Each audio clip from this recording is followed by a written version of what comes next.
আমার কপাল কতটাই খারাপ তাই না? না রে বোন, কোপাল কিনলেই তোর খারাপ হইতো, কোপাল তো আঙ্গো খারাপ। আল্লাহ ঠিক কিনলেই এই মৌসুমে আঙ্গুর জন্মগ্রহণ করাইছে।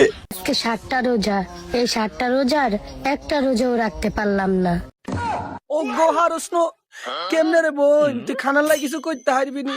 হাত জ্ঞান যদি 30 গাও, তারপরে তুই ও গোর একটা একদিন। কারণ আমার বউ এখনো অসুস্থ। ও ভাইয়া, অতক্ষণ না বুঝতে যাচ্ছি। আহারে তোর বোর কিডনি ড্যামেজ হয়ে গেছে কেন? ও তোর কিডনি দুনুগা আছে না, কিডনি দুনুগা নি তোর বর ইয়ান্দি লাগাই দে আর কি রিবি। আর বউর জন্য সবাই দোয়া করবেন।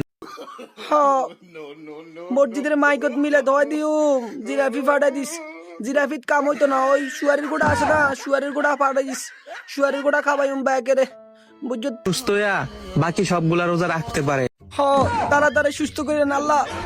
আল্লাহ আমাকে 20 পেটা লাগে কিনলে আমরা ফেসবুকে ঢুকিয়ে তোকে ভিডিও গুন দেই এক কারে রোজ।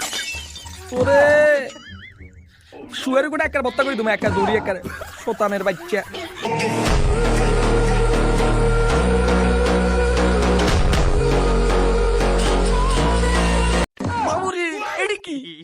তোর বোর বলে কিডনি ড্যামেজ হয়ে গেছে, তোর বউ আবার এডি কি রে? চোখে দিয়ে আবার আগুন মারো, হলার থালা গল হাইলে একটা সরিয়ে লাইতে শরীর পয়সা দিতে হলার থালা গল।